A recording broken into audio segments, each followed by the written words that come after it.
Foco. No, te oigo.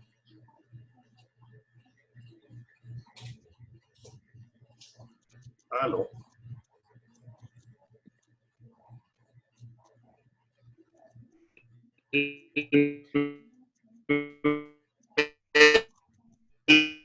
Bueno, no sé quién va. Si ustedes quieren que yo dé mis ideas sobre el tema que vamos a tratar, ¿no?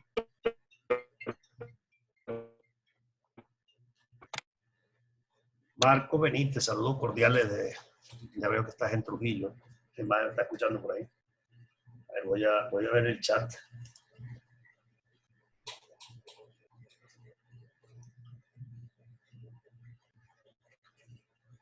Si todos me están oyendo, yo quisiera iniciar mi conferencia. Si están todos ya listos para oír, si me pueden copiar el administrador de la conferencia, por favor.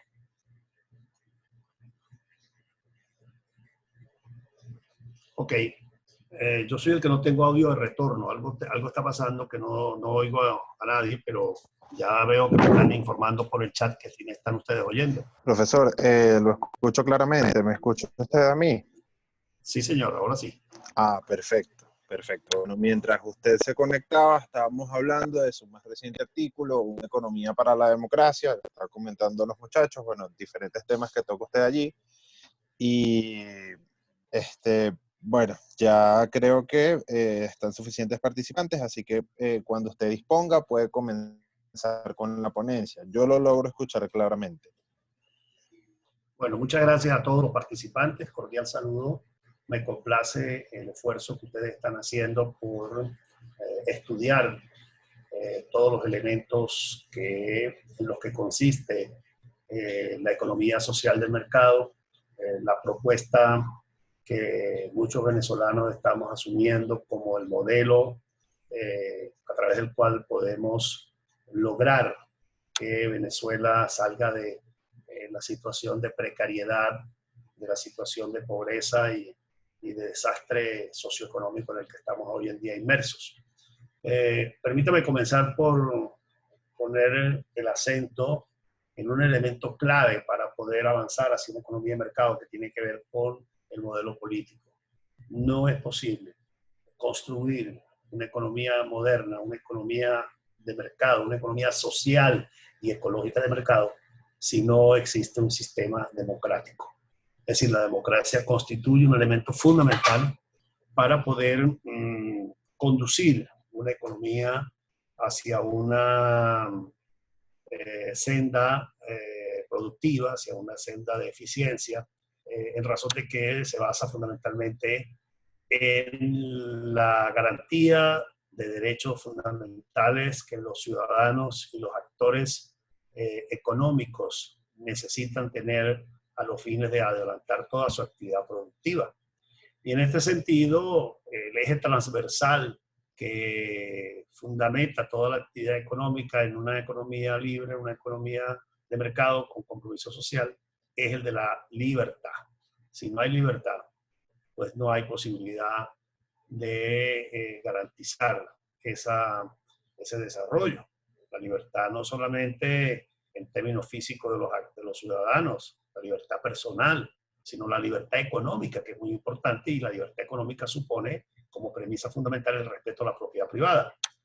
Si no hay respeto a la propiedad privada, si no hay respeto a la iniciativa privada, si no hay una seguridad jurídica, pues es imposible que se desarrolle un elemento clave de todo proceso económico como lo es el de la inversión de los particulares, de los ciudadanos, de las empresas, con miras a generar un movimiento y una actividad económica que permita el crecimiento del Producto Interno Bruto.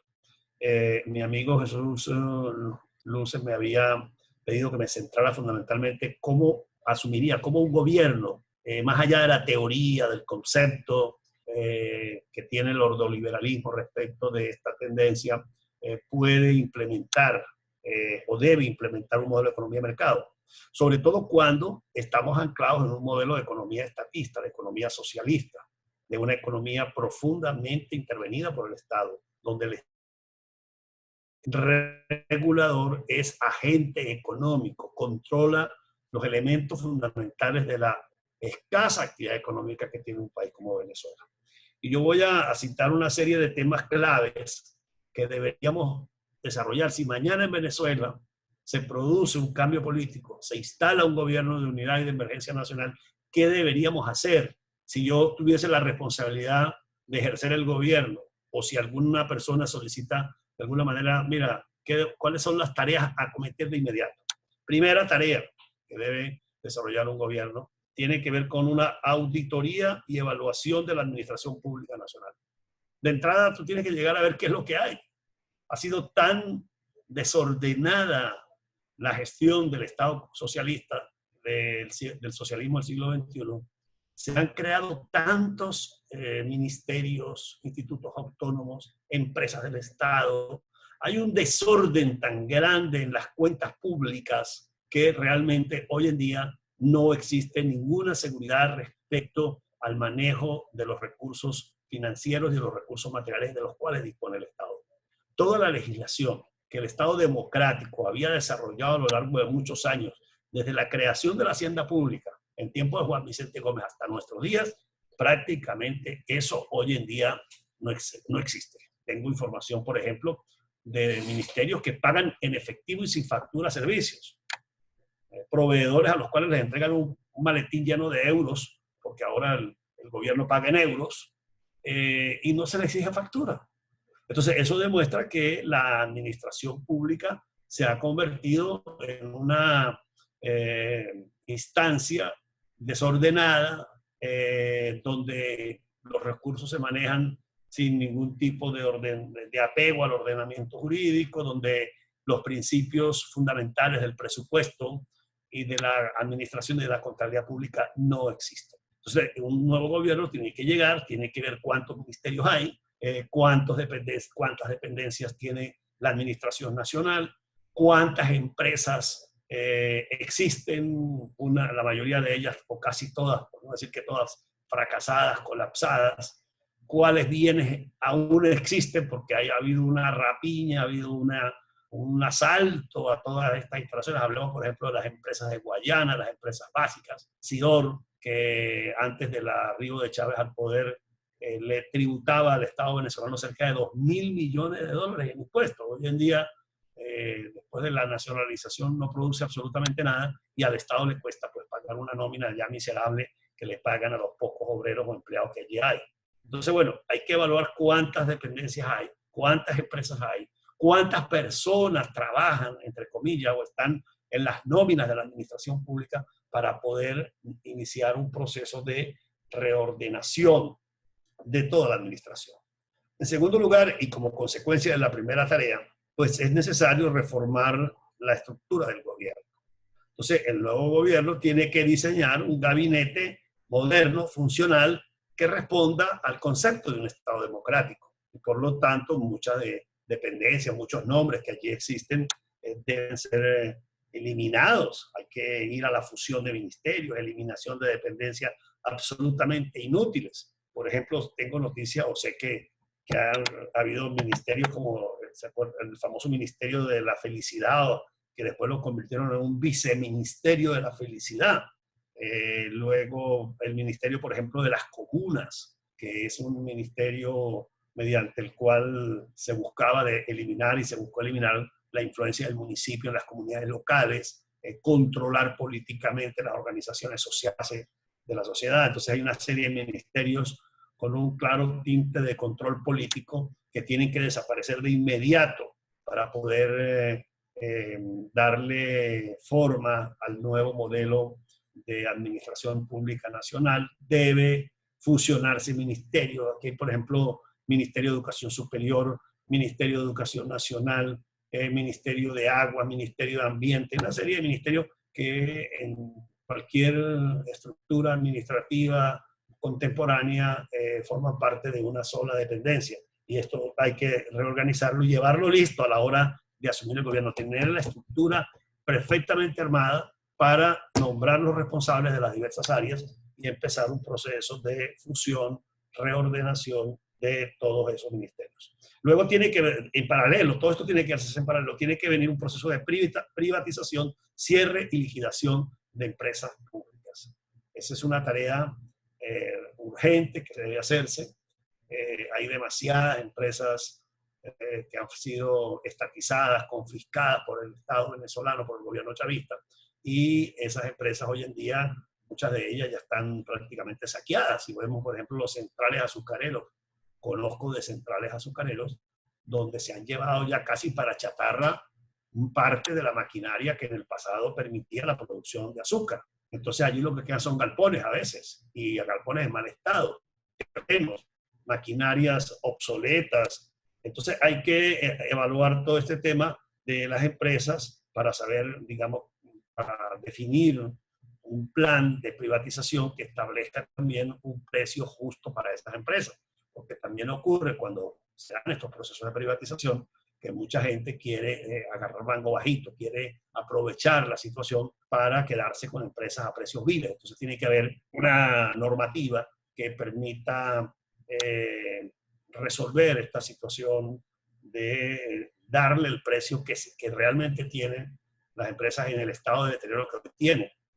No es lo mismo la CanTV cuando fue estatizada que la CanTV de hoy, por ejemplo.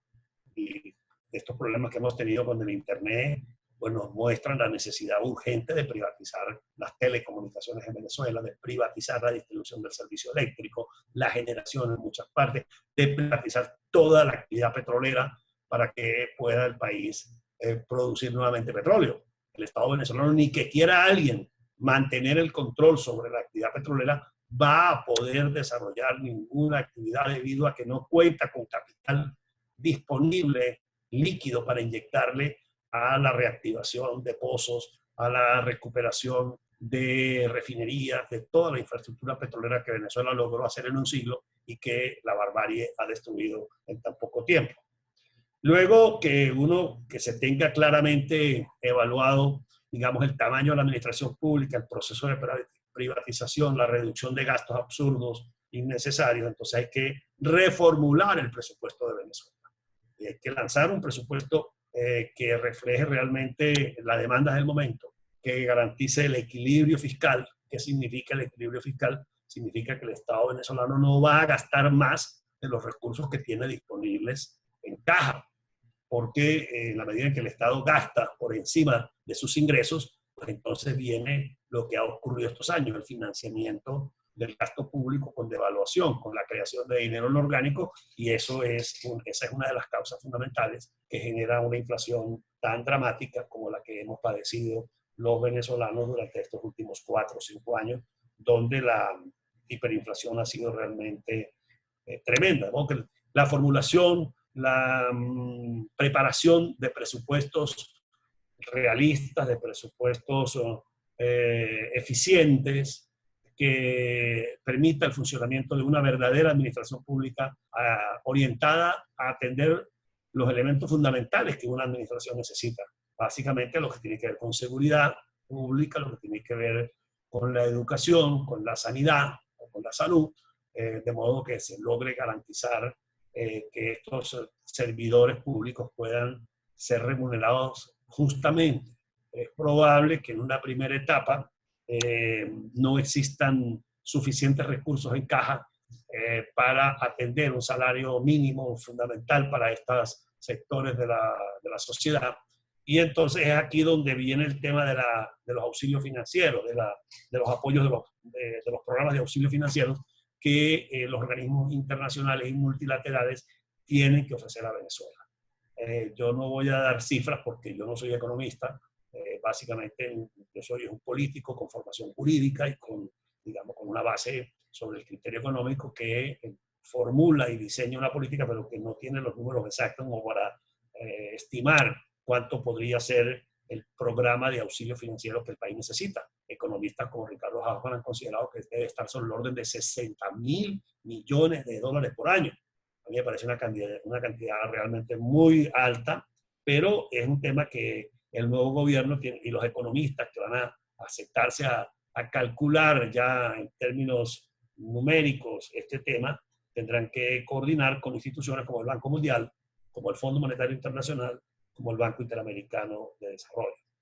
Este plan de auxilio financiero, que algunos son muy pocos los que serán, digamos, créditos a fondo perdido, la mayoría serán créditos que hay que pagar, nos coloca en otro tema fundamental del nuevo gobierno, que es la auditoría del estado de la deuda pública.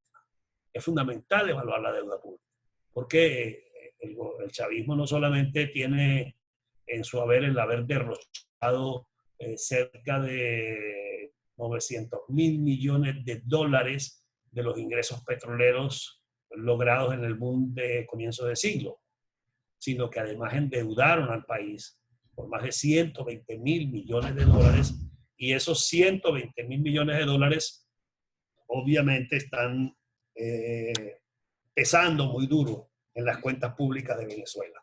Por eso me parece que es fundamental lograr una auditoría, una evaluación de la deuda pública para poder llegar a la conclusión de cuál es realmente la deuda legal que se tiene, cómo se va a, cuáles son realmente las deudas que el país va a reconocer.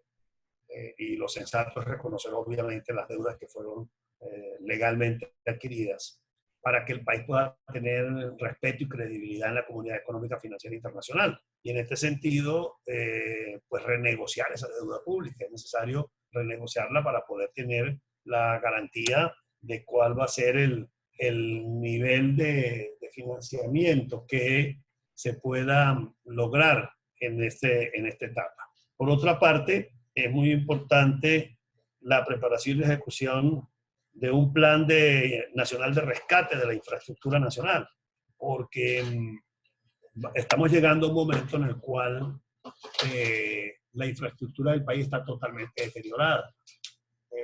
Ayer todo el país se sacudió al observar las imágenes de cómo los pasillos de la Tierra de Nadie en la Universidad Central de Venezuela estaban totalmente caídos. O sea, la caída de los techos en esa zona de la UCB es apenas un reflejo de cómo el país está realmente por el suelo. Cómo la infraestructura de las universidades, de los liceos, de los hospitales, las carreteras, la iluminación pública, está realmente muy, muy deteriorado. Algunos amigos me están diciendo por el chat que no me están oyendo con fluidez, porque se cae un poco la señal del audio. Pero bueno, vuelvo a insistir en que una tarea fundamental para el nuevo gobierno tiene que ser el refinanciamiento de la deuda pública, la revisión de la deuda pública, a los fines de determinar cuál de esa deuda fue adquirida de acuerdo con los parámetros constitucionales y legales, y esa deuda entonces tiene que ser luego refinanciada para que puedan lograrse nuevos tiempos y nuevas condiciones, que incluye lo social,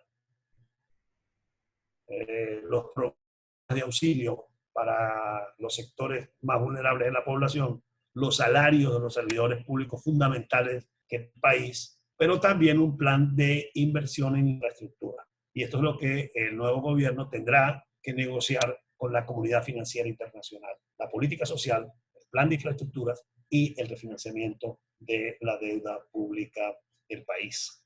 Otro tema importantísimo que para lograr una economía de mercado tiene que abordar un nuevo gobierno en Venezuela una vez que caiga en la dictadura, tiene que ver con el diseño, con el nuevo Banco Central, de una nueva política monetaria. Todos estamos asistiendo a la desaparición del bolívar como unidad de cambio en Venezuela. Se percibe claramente cómo el bolívar ha perdido toda validez. Hay lugares del país donde prácticamente ya no se negocian bolívares. De modo que el tema está en la necesidad de lanzar una nueva política monetaria. Y sobre este tema no hay todavía un consenso en Venezuela. Hay quienes piensan que deberíamos asumir el dólar como la moneda nacional. Hay quienes no estamos tan convencidos de que esta sea una solución eficiente para un país del tamaño de Venezuela, para una economía como la que nosotros deseamos tener. Pero no hay duda de que tiene que ser una política monetaria muy, muy seria, cualquiera que se asuma finalmente, que garantice la estabilidad de los ingresos de los ciudadanos venezolanos. De modo que es muy importante la definición de una política monetaria. A mí me gusta, o soy de los que se inclinaría por ir creando las condiciones para manejar una moneda suramericana en el futuro. Quizás estoy hablando de muy largo plazo, no estoy hablando de medidas de corto plazo, pero sí de entrada es fundamental, obviamente, poner orden en la política monetaria. Otros temas que a mí me parece clave, todos estos temas que me he referido son tareas que le corresponderán al gobierno, al nuevo gobierno, y para que pueda efectivamente poder arrancar una gestión pública eficiente. Y a eso es lo que me estoy hablando de algo monumental. Cuando hablo, por ejemplo, del plan de infraestructura, estoy hablando de cosas como el metro de Caracas, que es necesario repararlo. Estoy hablando de cómo hacer que la electricidad funcione, cómo reparar las carreteras, cómo reparar las universidades. Todo está destruido. Y eso no se va a lograr de un día para otro. Eso es un plan que toma tiempo, que hay que ir definiendo prioridades y las posibilidades de ir adelantando ese plan de recuperación pasan por el volumen de recursos que pueda tener el Estado, pasa además por una gestión descentralizada, es decir, porque asumamos nuevamente la descentralización para que la gente pueda en cada región atender sus prioridades. Entonces, por ejemplo, las escuelas las pueden recuperar con las alcaldías, pero las alcaldías hay que equiparlas financieramente para que puedan atender esas necesidades.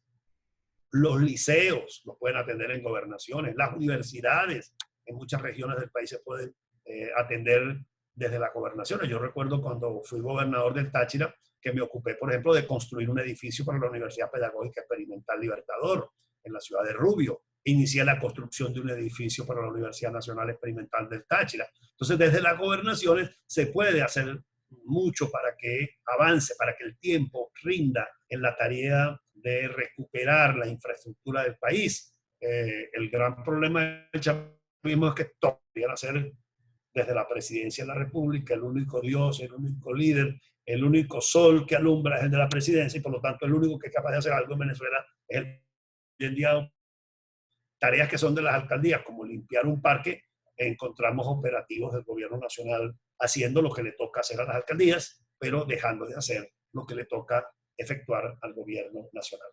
Ahora bien, en paralelo a esta tarea del gobierno, hay que desarrollar una iniciativa parlamentaria. Por eso es muy importante, en una democracia el parlamento tiene una importancia. Entonces, tiene que haber un cambio legislativo muy completo, porque en estos 20 años el régimen socialista ha venido cambiando y estableciendo una legislación muy amplia que controla y regula la economía y que limita e impide el desarrollo de la economía de mercado. Y esa legislación tiene que ser cambiada. Ahora, la magnitud de lo que se debe hacer a nivel legislativo es tan grande que un parlamento democrático no va a tener tiempo de atenderlo todo simultáneamente. Entonces, hay materias de orden político institucional del Estado que el Parlamento necesariamente tiene que abordar. Por ejemplo, la reforma constitucional para quitarle los elementos autoritarios al Estado venezolano. Eso es una tarea única y exclusiva del Parlamento. Entonces, como el Parlamento va a tener que ocuparse de temas muy gruesos, como la Constitución, como el respeto a los derechos fundamentales, por ejemplo, reformas en el Código Penal para despenalizar la protesta, reformas en leyes claves como la ley del Tribunal Supremo, la ley de la Contraloría, la ley orgánica de procesos electorales, y una serie de leyes políticas, del funcionamiento político del Estado, que es clave para que la economía funcione, que tiene que atender el Parlamento. Entonces, yo creo que el nuevo Parlamento va a tener que dictar una ley habilitante, una ley marco, que permita que permita avanzar en el campo específicamente económico. Que es muy importante reformar una serie de leyes que se pueden hacer si tenemos confianza en el nuevo gobierno, se pueden hacer desde la Administración Nacional. Entonces, no una ley habilitante como las que se le dieron a Chávez y a Maduro, que eran leyes prácticamente para que hiciera de todo. No, leyes para que se ocupen de la materia económica y financiera. De modo que, en ese sentido, yo tengo una serie de leyes que considero que son fundamentales modificar vía ley habilitante. Me refiero a las siguientes leyes. Ley del Banco Central de Venezuela es clave para devolverle al Banco Central de Venezuela la autonomía. La ley del Fondo de Desarrollo Nacional. Esta ley hay que desaparecerla, hay que liquidar este fondo, porque este fondo fue creado en violación a la Constitución. La Constitución habla de una ley del Fondo de Estabilización Macroeconómica, que precisamente fue concebido para que cuando el país, producto de la bonanza petrolera, lograse altos ingresos fiscales, se pudiera tener una especie de cuenta de ahorros con las cuales enfrentar la crisis económica. Hugo Chávez desnaturalizó, violentó la Constitución y le quitó el nombre de Ley de Estabilización Macroeconómica y le convirtió en Ley del Fondo de Desarrollo Nacional. Bueno, ese fondo hay que liquidarlo, hay que crear el Fondo de Estabilización para ver si algún día tenemos ahorros como país y podemos guardar en ese fondo recursos que puedan atender situaciones de emergencia.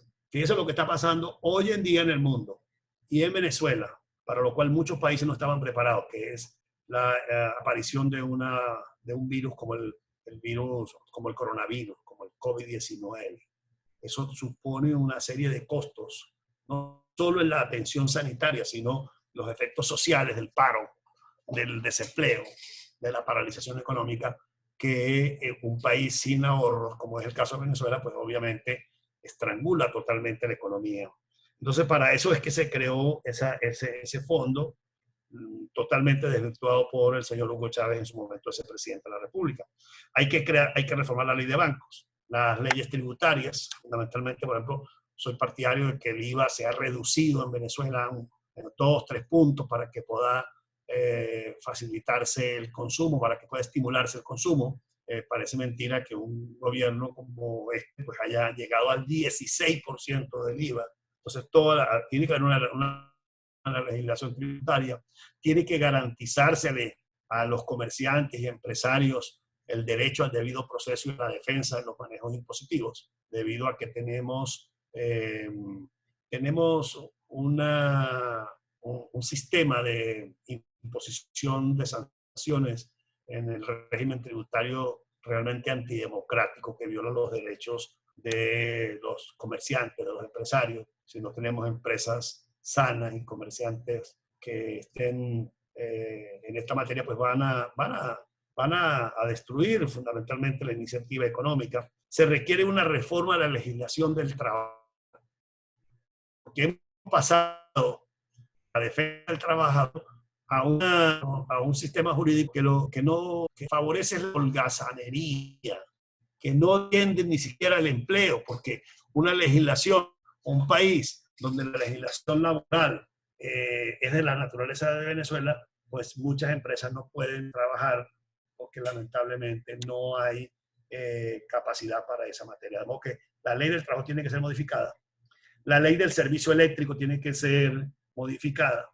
Tenemos que modificar la ley. Hay una ley clave que se llama Ley Orgánica de Reordenamiento del Mercado Interno de los Combustibles Líquidos, que lo estamos viendo en este momento en Venezuela. ¿De qué se trata ese tema de la ley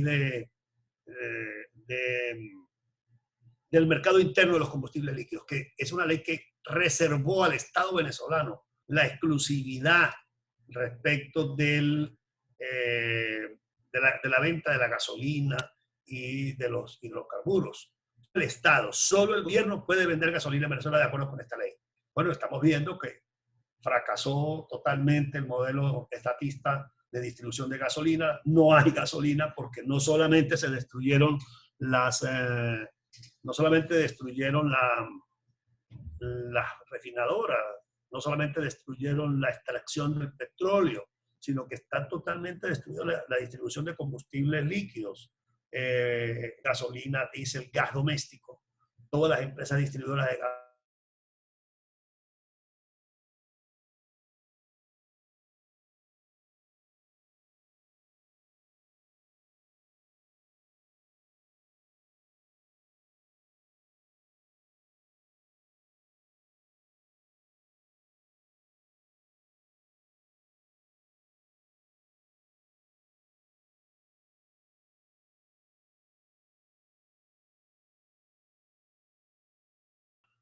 en la Gaceta Oficial 3919 del 18 de septiembre del año 2008. O sea, tenemos 12 años con una ley que le reservó al gobierno todo comercio de combustibles líquidos. Me refiero a la gasolina, me refiero al gasoil, me refiero al gas doméstico. Esto tiene que ser derogado.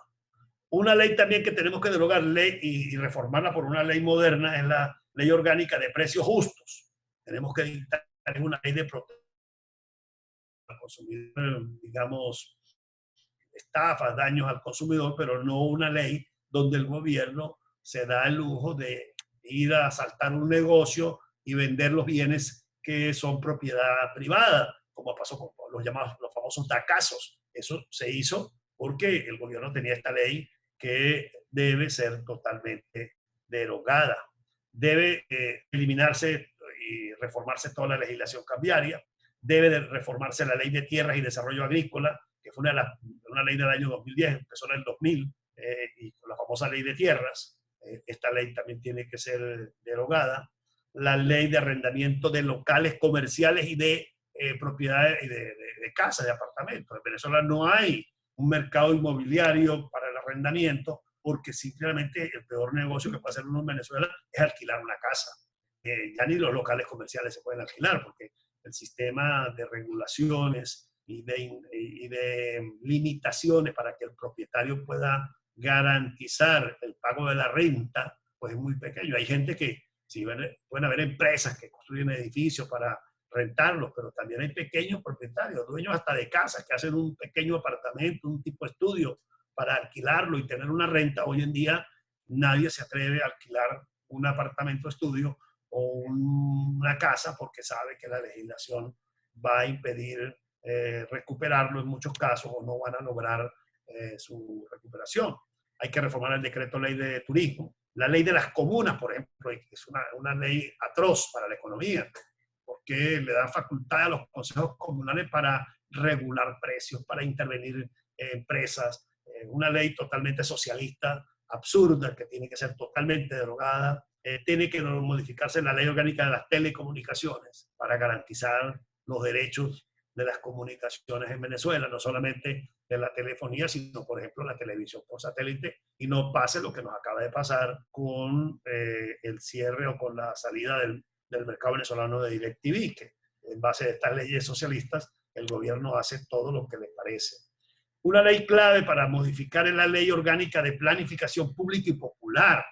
El Estado socialista, bajo la concepción marxista que estos caballeros tienen del Estado y de la economía, se siente autorizado para planificar totalmente la economía, para dirigir e intervenir en toda actividad económica. Y entonces en la planificación de un Estado distinto, el modelo de planificación socialista debe ser cambiado para crear un modelo de planificación de país en una economía de mercado.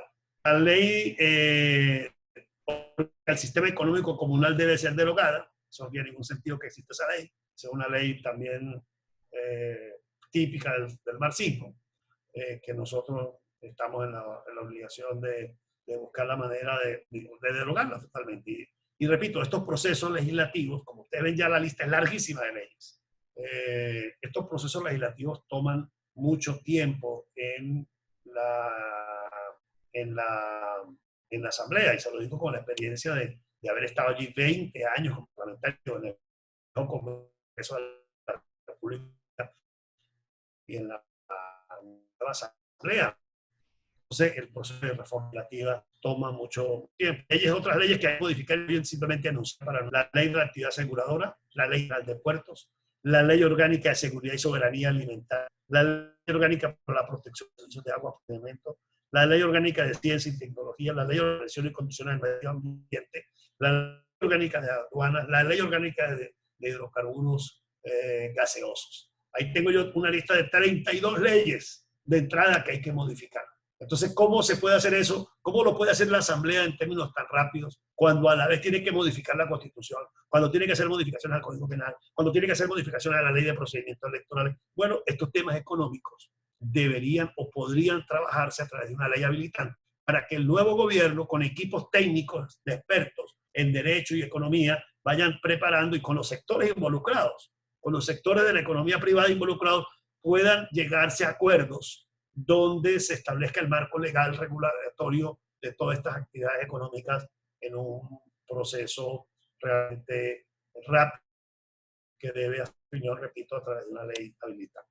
De modo que estas son dos ideas claves que estoy dejándole a ustedes, una desde el gobierno y otra desde el Parlamento, que son necesarios llevar adelante apenas se logre el término del modelo socialista, finalice este régimen y se instale un nuevo gobierno que tenga como objetivo restaurar la democracia y establecer en Venezuela una economía social y ecológica de mercado. Muchas gracias a todos los amigos que están en la reunión, en la conferencia, por haberme oído, y estoy a la orden para iniciar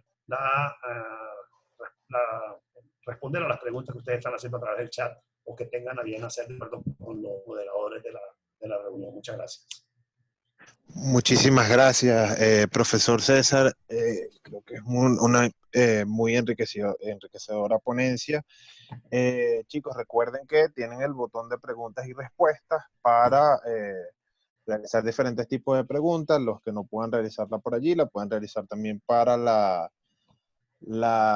través del chat. Y bueno, profesor, por acá tenemos una pregunta de Gwen que dice, todas esas modificaciones de las leyes se puede hacer de manera expedita por la emergencia nacional. ¿Cuánto tiempo tomaría? Pero yo creo que una ley habilitante debería ser un año. Y en un año el nuevo gobierno tiene que organizar equipos técnicos y preparar un plan de reforma de leyes económicas o que tengan que ver con el tema económico y financiero para habilitar, para hacerlo. La Constitución de 1961 establecía la figura de la habilitación legislativa, es decir, permitirle al gobierno dar leyes, pero solo en materia económica y financiera. Bueno, cambiaron en la Constitución del 99 y le dieron facultades al presidente para que modificara cualquier tipo de ley. Esto es una aberración. Y es una aberración porque va contra la esencia del Parlamento. Se entiende, y creo que el legislador, el constituyente del 61 fue muy sabio, cuando lo limitó a lo económico y financiero, porque precisamente en una situación de emergencia económica, pues se entiende la necesidad de adelantar los cambios legales, pero en una normalidad eso no tiene sentido. Y yo creo que todos estamos conscientes que el país ya hoy en día está en una tragedia económica. La caída del Producto Interno Bruto venezolano, la caída del Producto Interno Bruto venezolano es realmente dramática. Es única en el mundo y en América Latina. El nivel de deterioro de la infraestructura es dramático. Y las necesidades que tenemos como país van a requerir de cambios legislativos. Entonces, yo haría una primera propuesta de un año y, bueno, al término del año se evalúa si se lograron los objetivos de manera completa o es necesario una nueva habilidad para el Ejecutivo. Entiendo. Profesor, le tenemos otras preguntas. Zeus Grafe, de la Universidad Central de Venezuela, dice, profesor, considerando la cultura política venezolana, ¿cómo cree usted que reaccionen los políticos y los ciudadanos ante estos eventuales cambios jurídicos? Está hablando Cristian. Y una segunda pregunta, ¿cómo podemos garantizar que esas leyes nuevas se cumplan correctamente y no ocurra lo que ha ocurrido con las leyes chavistas que se promulgan y no se cumplen? Bueno, en primer lugar, las leyes chavistas se cumplen cuando al gobierno les interesa aplicárselas a un adversario político. si se trata, por ejemplo, vamos a hablar de la ley de contrataciones públicas, mediante la cual el Estado debe adquirir bienes y servicios para el funcionamiento de la administración, o contratar obras. Esa ley es rigurosa cuando se trata de un funcionario público que no está alineado con el gobierno, un gobernador, un alcalde. Pero si se trata de un funcionario del gobierno, ni siquiera la aplican y no pasa nada. No hay Contraloría, no hay Fiscalía. Pero si un funcionario no está alineado con el gobierno, entonces allí sí inmediatamente entra en funcionamiento todos los dispositivos de la Contraloría, de la Fiscalía, se inhabilita, se declara responsabilidad administrativa. Ahora, ¿cómo garantizar en el futuro que se va a respetar la ley? Bueno, es un problema del Estado de Derecho, no solamente la ley económica, sino las leyes en general. Y luego el tema es cómo reaccionan los políticos. Bueno, yo creo que la sociedad tiene que aprender a elegir a sus dirigentes políticos. Todo el que va al Parlamento se convierte en político. Puede ser un profesor de la universidad, puede ser un empresario, puede ser lo que fuere. Pero desde el momento en que ya uno se sentó en un curul del Parlamento, asume un rol político, te conviertes en político, porque estás conduciendo la sociedad. Si entendemos por política la ciencia conductora de la vida social, si entendemos por política el diseño de programas, de políticas que vayan en bien de la sociedad, bueno, eso es la política y eso se hace desde el gobierno, desde el Parlamento, desde los partidos políticos, desde los gremios, desde todas estas instituciones donde se conduce la sociedad. En Venezuela hay una cultura muy estatista que creo se ha reducido con la experiencia del chavismo. Es decir, en Venezuela hoy en día todos somos más conscientes de que es necesario promover una economía de mercado. Todos sabemos que es necesario ordenar la economía. Yo creo que el país va a recibir bien en una nueva etapa que se dé una ley habilitante y además si el nuevo gobierno se logra constituir con personalidades que tengan perfecta conciencia de la situación, entonces en ese momento sí, de la situación económica y situación política, el país va a recibir, a mi modo de ver, positivamente que el nuevo Ejecutivo dedique un esfuerzo especial a actualizar, a modificar y a ordenar la legislación económica nacional. Con permiso. ¿Otra pregunta? Permiso, Cristian. Profesor, aquí tengo a Jesús que tiene en manos libres para intervenir. Jesús, adelante. ¿Se logra escuchar? No sé si lo copia. Habla fuerte. O sea, sí se escucha, pero se escucha bajito. Ok. Pero se logra entender. Sí se entiende. Gobernador, ¿cómo está? Bien, Jesús. Buenas tardes. Igualmente. Bueno, en primer lugar, Te oímos. muchas gracias a Wayne que me permite conversar por acá desde llamada a voz. He tenido fallas para conectar con el audio, pero todo tiene una forma de solucionarse de una hora u otra. Antes de que Cristian continúe con las preguntas, como estamos tratando o estamos debatiendo las posibles aplicaciones de la economía.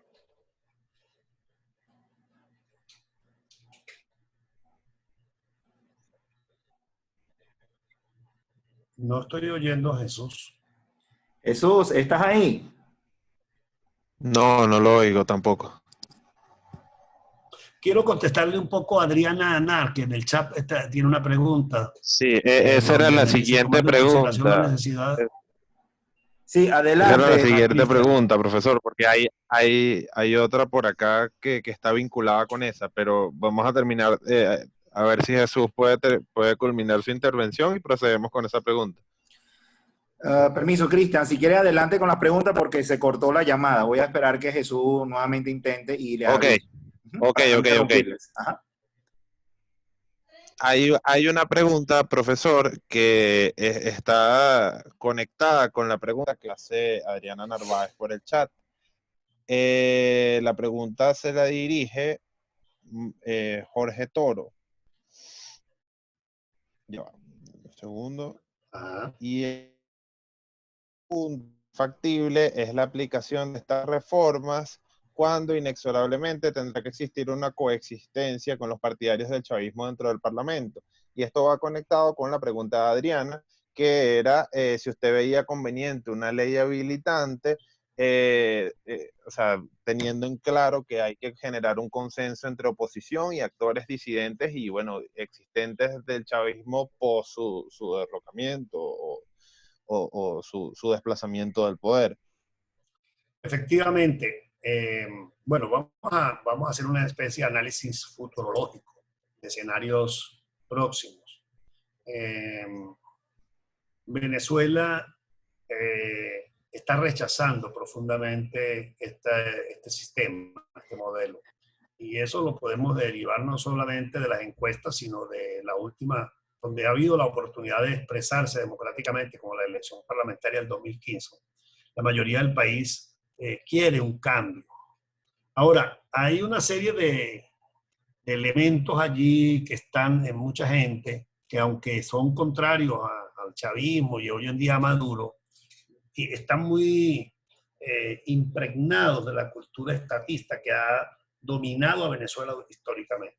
En consecuencia, se trata de que el liderazgo político asuma un papel pedagógico. Quienes hacemos, yo me considero parte de ese mundo de la política también, tenemos que no solamente hacer política, sino ejercer pedagogía. Esto que yo estoy haciendo esta tarde con ustedes es una labor de educación, desde la perspectiva de la ciencia jurídica, de la ciencia económica, pero con una clara orientación política. ¿Y cuál es la orientación política? La democracia, la libertad, la promoción de un modelo abierto para el país. En consecuencia, es fundamental que nosotros en esa etapa busquemos los acuerdos políticos y obviamente en la medida en que la nueva institucionalidad a surgir de unas elecciones libres, transparentes, yo estoy seguro que va a haber, que el país va a votar por un parlamento mayoritariamente democrático. Y ojalá y podamos elegir parlamentarios y nuestros partidos democráticos propongan personalidades ya con cierta trayectoria, porque a veces caemos en el lugar común de que es necesario caras nuevas. Ok, caras nuevas, pero que tengan algún tipo de aval detrás, porque de repente llegas y llenas ese parlamento de gente que nunca en su vida había tenido ninguna responsabilidad y de momento pasa lo que ha pasado en esta asamblea, con personas que surgieron como nuevos actores políticos y cuando les tocó la oportunidad de sentarse en un curul, dejaron de ser lo que eran. Les voy a poner un ejemplo como estoy hablando con estudiantes, les voy a poner un ejemplo de un antiguo presidente de la Federación de Centros de la UCB, llamado Ricardo Sánchez, que lo conozco mucho porque paisano mío. Entonces, por ejemplo, personajes como eso de repente lo hacemos diputado. Oye, primero no vale la pena que sea concejal. A ver cómo es de concejal, cómo sería de concejal, cómo son las ordenanzas, las leyes locales. No, de una vez lo llevamos al Parlamento. Y elegimos presidente de la República a un señor que nunca en su vida ha administrado ni siquiera la casa, ni la cuenta de la casa. Venezuela eligió presidente de la República a un señor que lo único que ha administrado era una cantina y la quebró, el señor Hugo Chávez. Entonces, es muy importante a quién vamos a elegir, porque de ahí depende, de la calidad del liderazgo que elijamos, va a depender la calidad de leyes que vamos a obtener y de la comprensión, a lo mejor no, porque no todas esas leyes las hace directamente el legislador, el diputado, pero si el legislador comprende perfectamente de qué se trata, si está claro en los criterios jurídicos, económicos, políticos y sociales que va a llevar adelante, se puede lograr el consenso. Yo soy un hombre optimista, creo que Venezuela tiene que haber aprendido mucho de esta experiencia y vamos a poder lograr con toda seguridad unos acuerdos en el país para poder estabilizar la nación, para poder reactivar la economía y poder establecer en el país un modelo de economía social de mercado. A ver, vamos a ver más preguntas. Permiso, profesor. Le habla Wayne. Ya voy a dar la palabra nuevamente a Jesús, que ahora sí tiene mejor señal. Adelante, Jesús. Dale, bueno. Ok. Bueno, para seguir la línea en el comentario anterior, como queremos sacar un poco de colación también los puntos de debate en respecto a una posible aplicación de la economía social de mercado en Venezuela, me gustaría conocer cuál es su posición frente a la necesaria reforma educativa que necesita el país. Lo menciono porque la economía social de mercado, desde su creación y aplicación, ha dado énfasis y importancia a este tema de la reforma educativa y el papel educativo en un país que se va a reestructurar. Más que todo porque, bueno, entre los modelos de desarrollo y de capital humano, la importancia de la formación de los individuos, especialmente de las nuevas juventudes, es sumamente importante. Y Venezuela hace como, digamos, 50 años, 40 años, se crea el Ministerio del Desarrollo para la Inteligencia como una búsqueda de generar ese capital humano de la mano de las universidades. Entonces me gustaría saber su posición y su opinión frente a esa reforma necesaria que debemos ver en el sistema educativo.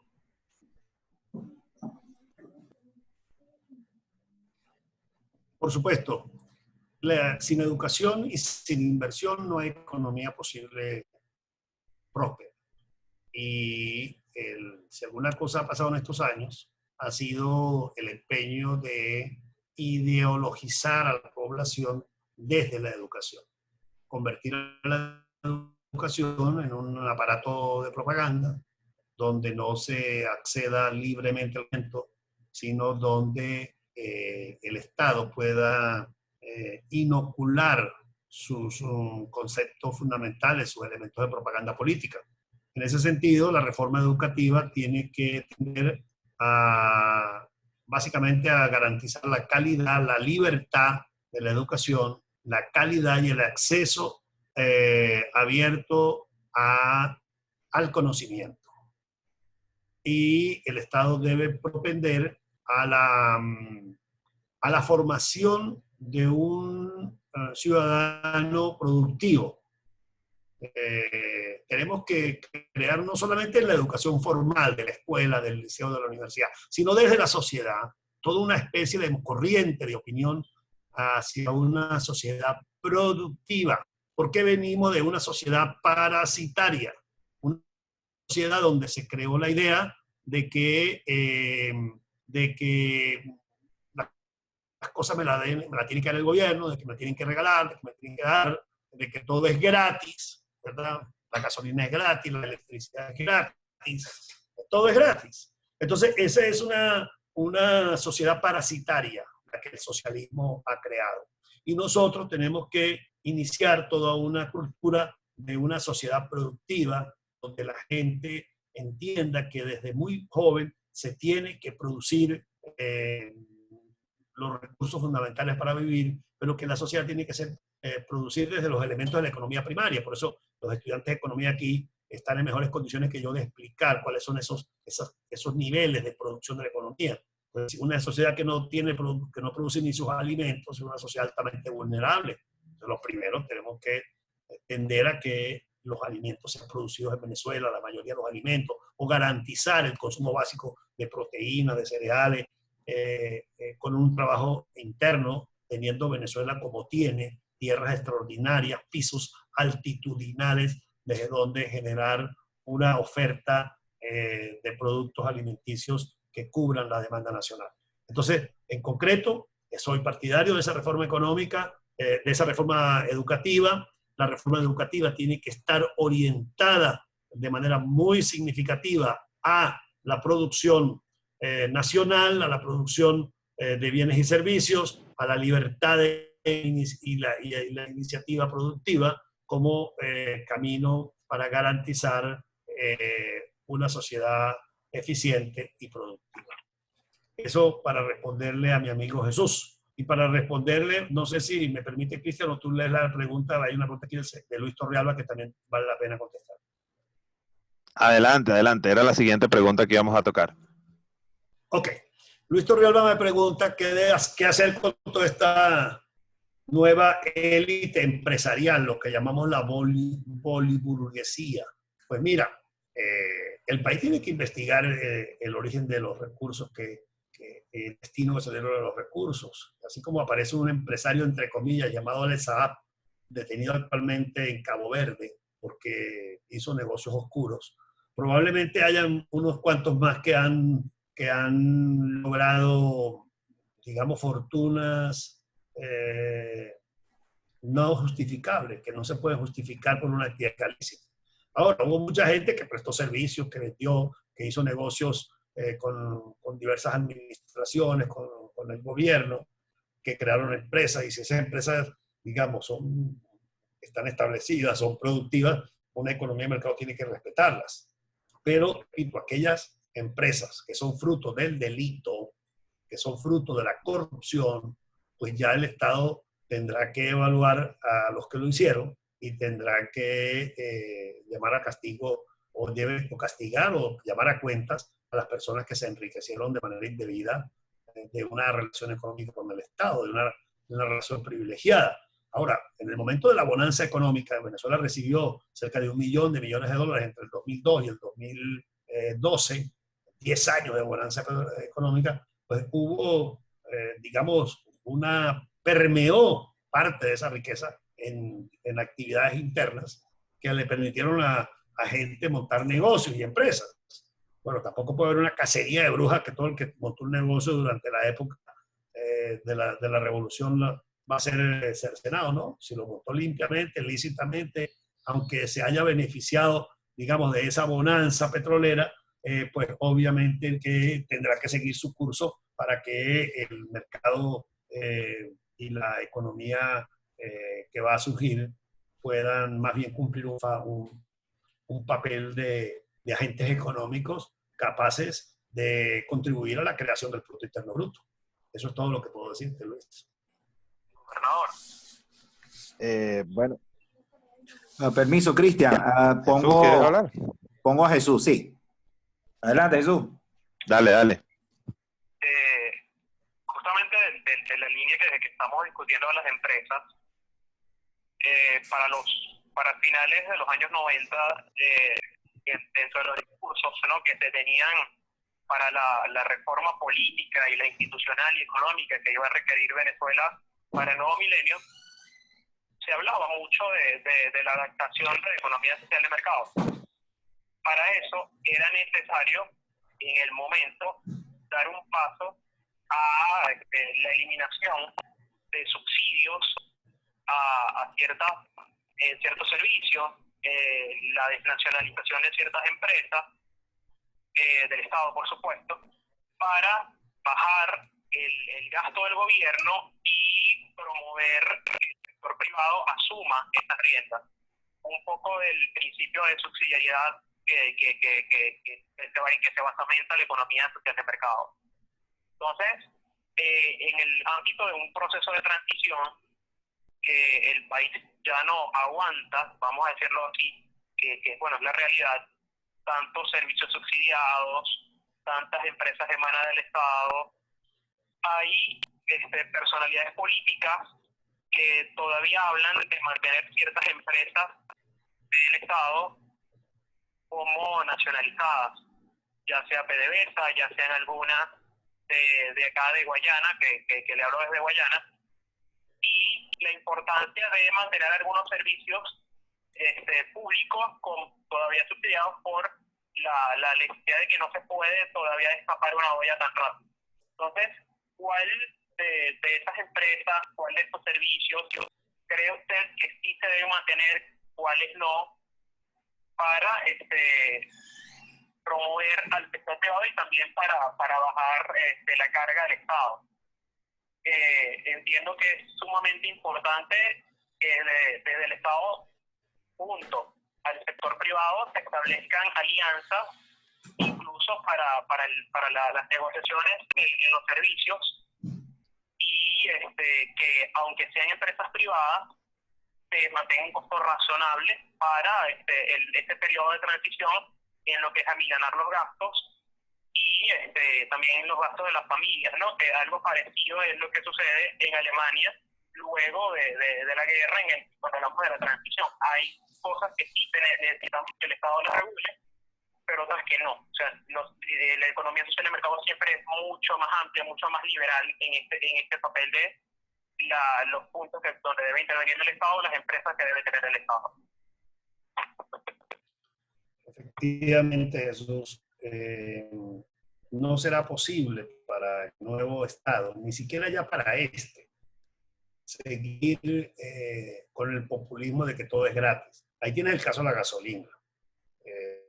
Bueno, ya la gasolina está costando realmente más en Venezuela que en Estados Unidos, porque 0,50 centavos de dólar por litro termina siendo el galón más caro, que está en 1,69 en este momento en buena parte de los Estados Unidos, unos 60, unos 70, depende de la fluctuación en el mercado de la gasolina, del petróleo, perdón. Entonces, ni este gobierno que quisiera regalar la gasolina de nuevo, no lo puede regalar porque no la tiene, porque la está importando, porque la está pagando en divisas y tiene que recuperar divisas debido a que se quedó sin divisas. Entonces, y además porque eso crea unos hábitos muy perversos y crea además unos mercados negros y una corrupción de mafias que en el caso de la gasolina se han visto en toda la frontera norte y oriental y sur del país.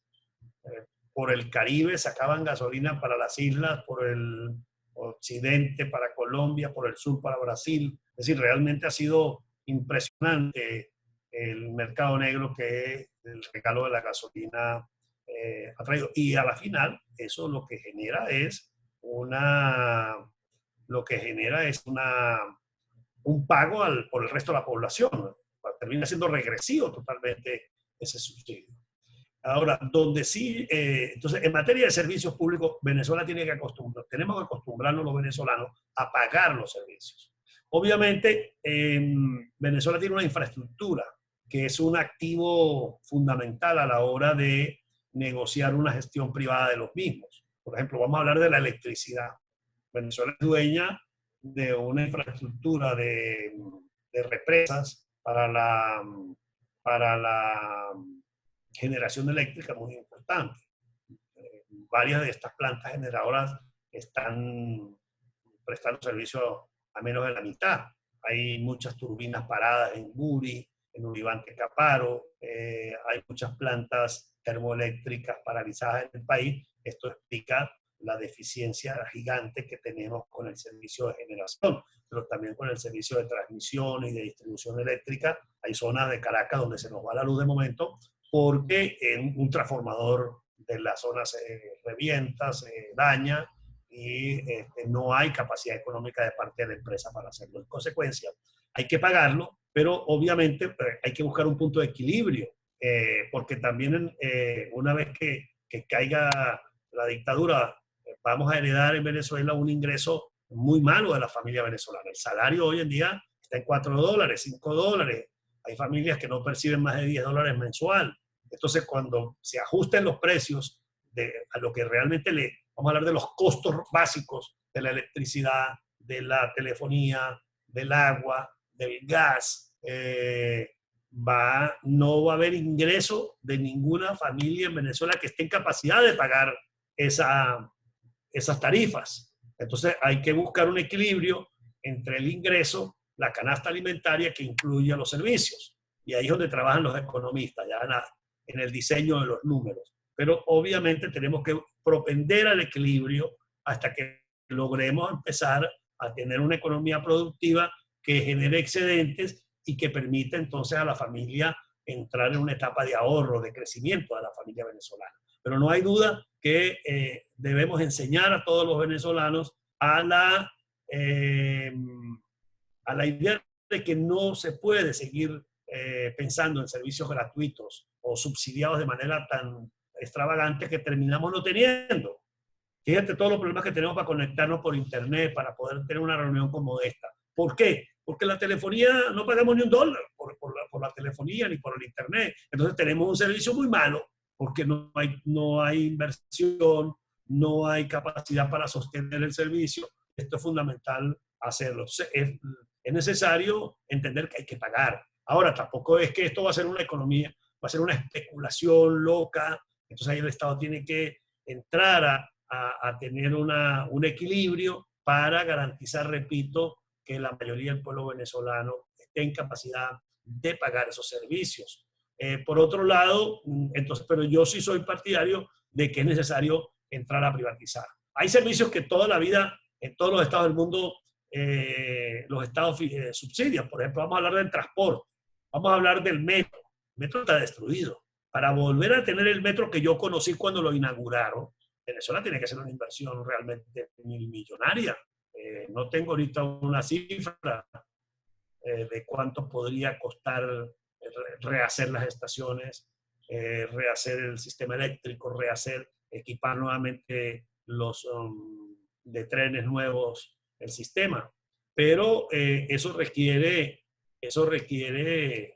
de una gran inversión para volver a tener un metro, repito, que yo recuerdo, invitaba amigos míos de América Latina, Caracas, paseaban por el metro y quedaban asombrados de ver aquel metro maravilloso que teníamos nosotros en Venezuela. Hoy en día, bueno, yo tengo ya como 2 años que no entro al metro, porque eso es algo realmente tétrico, preocupante. Entonces, Venezuela sí necesita subsidiar algunos servicios, por ejemplo, el transporte, pero tampoco la idea de que es gratis, regalado. No, eso tiene que irse pagando hasta que por lo menos se cubran los costos. Lo que no puede seguir el Estado venezolano es perdiendo, metiendo dinero a fondo perdido, que además se convierte en un negocio, en una fuente de corrupción. Soy partidario de que la gasolina más nunca la volvamos a regalar, porque debemos estar, vivimos en un mundo interconectado, debe haber una simetría económica con los vecinos para que, para que la gasolina pueda realmente convertirse en un bien que genere ingresos al país y más bien devolverle a la sociedad con mejores servicios de transporte, con mejores servicios sanitarios, con mejor educación, con mejor seguridad, lo que podemos estar pagando por una gasolina digamos, a los costos operativos del Estado venezolano. Eso sería mi respuesta. Bueno, muchísimas gracias, profesor. Vamos a proceder con una última pregunta y ya estaríamos dándole el cierre a la actividad. Y bueno, esta pregunta creo que iría atando tres, porque Adriana Narváez y Luis Torrealba comparten la preocupación por lo peligroso que sería para la dinámica política legislar a través de leyes habilitantes en una futura transición, por lo menos a corto plazo. Mi pregunta personal para usted, profesor, es ¿cuáles considera usted que son los retos a partir de la caída de Nicolás Maduro para nuestras élites políticas que les cuesta concertar, les cuesta sentarse en una mesa, les cuesta llegar a acuerdos y generalmente vemos demasiadas dinámicas antagónicas en cada uno de los partidos y vemos entonces poca resolución, sino confrontación a lo interno del chavismo, confrontación con el chavismo, confrontación a lo interno de la oposición, confrontación entre los actores de la oposición, con la comunidad internacional, y es confrontación por todos lados. Entonces, ¿cuáles creen ustedes que son los retos para toda la élite política al momento de afrontar una transición?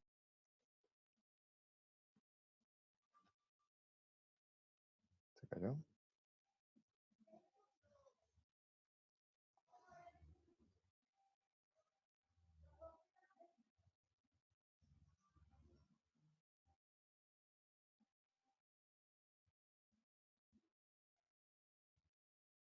Bueno, creo que se le cayó la conexión al profesor.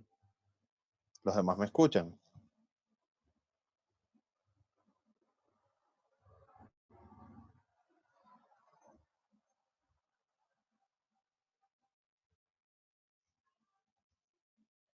¿Escuchan al profesor?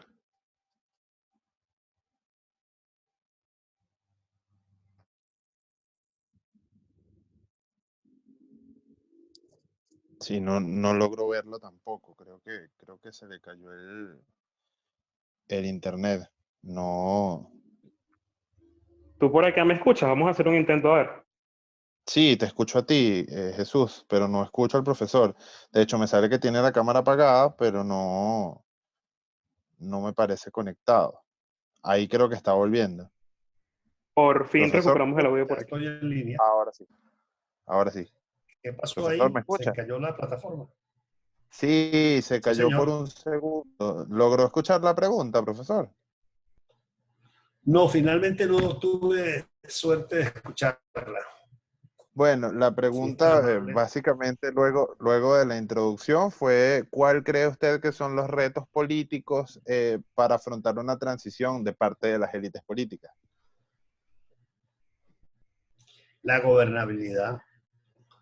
Ese es el reto más grande porque la destrucción del Estado es tan grande que se requiere de muchos acuerdos, de grandes consensos para poder sacar adelante el país. Y tiene que haber lo que yo llamé en un artículo mío en el Nacional hace ya unos par de años, desprendimiento. Yo hice un artículo, recuerdo, que se llamaba La Hora del Desprendimiento.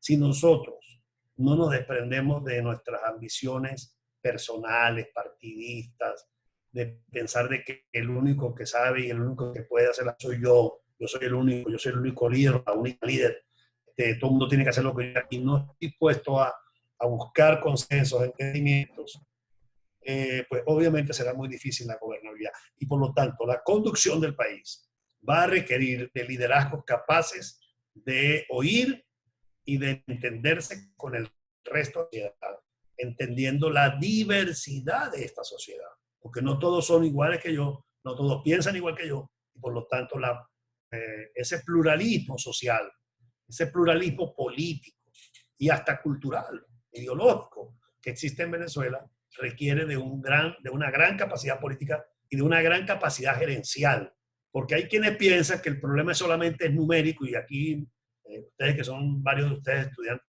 de economía, creo que deben internalizar este elemento. Hay quienes piensan que el problema es simplemente cuadrar los números.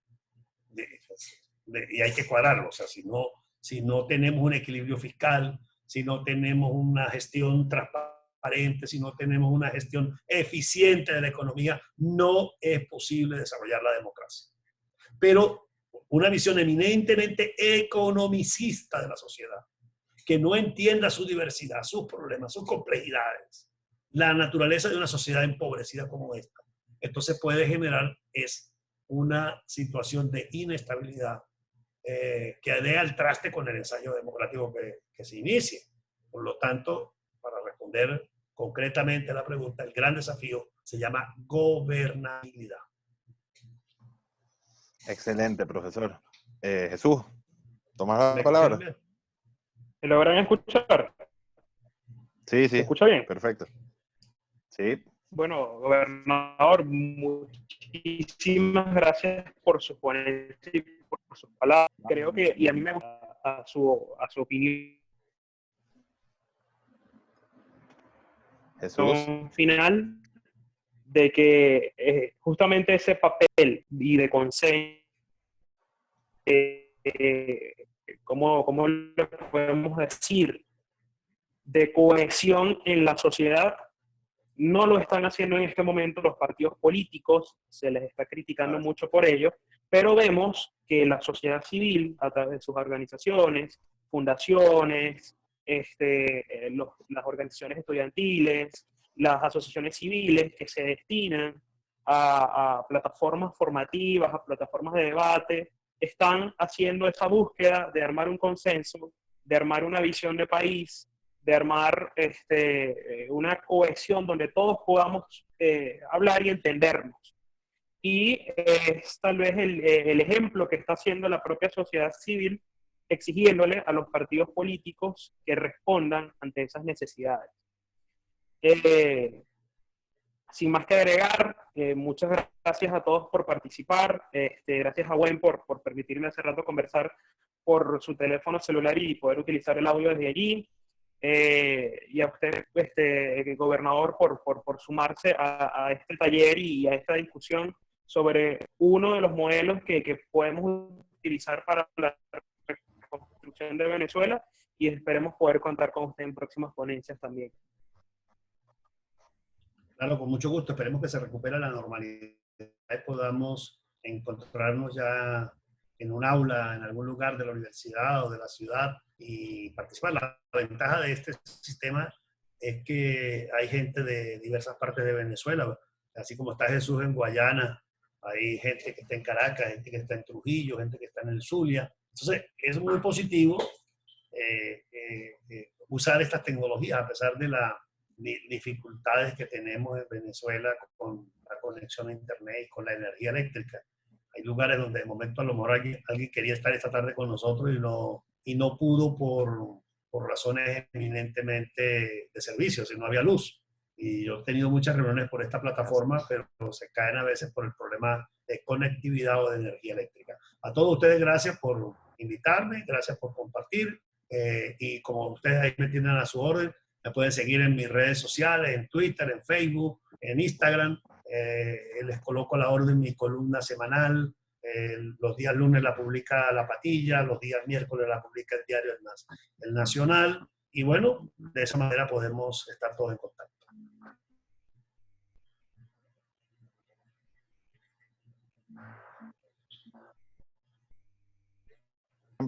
Y Estamos bueno, listos. chicos, vamos a estarle enviando un par de artículos del profesor hoy en el correo. Les recuerdo la invitación para mañana, que vamos a estar cerrando este programa de formación con el profesor Roberto Casanova. Y bueno, siempre es un honor tenerlo por acá, profesor Pérez Vivas, y bueno, haber gozado de toda esa experiencia política que usted posee. Muchísimas gracias nuevamente de parte de todos acá. Gracias, feliz noche para todos.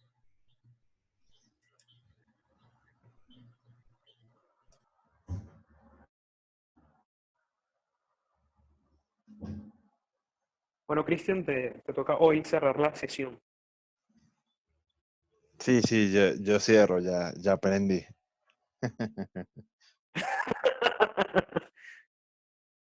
Ya aprendiste. Tengo 4 días peleando con Zoom. Bueno, antes de cerrar, como mencionó Cristian, mañana tenemos nuestra última sesión. Hoy ya tenemos la primera lista de los certificados que se van a emitir.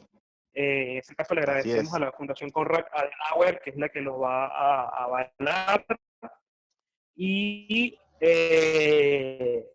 esperamos que una vez cerrada mañana la sesión podamos iniciar con el próximo modelo. Todavía nosotros no lo tenemos listo, pero lo estamos discutiendo y esperemos poder retomar otra vez las actividades dentro de un mes después de planificación, más o menos, ¿no, Cristian? O más, Sí, un poco más de un mes, ¿sabes? Participantes que nos han acompañado desde el principio y... Dando un tiempo de prudencia a esto.